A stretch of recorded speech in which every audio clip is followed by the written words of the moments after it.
It's definitely cemented Netanyahu, who appeared to be a weakened leader. It cemented him as the strong man of the Likud. He is leading the Likud to the next elections. But it doesn't change the larger picture, which at the moment is that he is the leader of a caretaker government. He was not able to form a government, a coalition twice, and that there's elections, unprecedented third elections in March, just over 2 months away, and that he will lead the Likud party in that election. If he fails in that election, again, to be able to form a government, I think it will be the end of Benjamin Netanyahu. But he is fired up by this internal victory, energised his base, energised himself from their energy, and he says he's going full tilt at an outright victory. Now, Irris, Benjamin Netanyahu got a whooping 72.5% of party member votes, but this actually comes at a time when he faces criminal indictment on charges of bribery, fraud, and even breach of trust.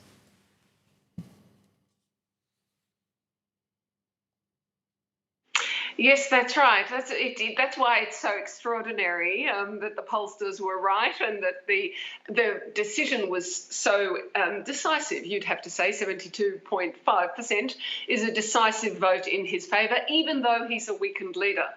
But, you know, when you have charges against you, it's complicated legally. And next week is a complicated week for him.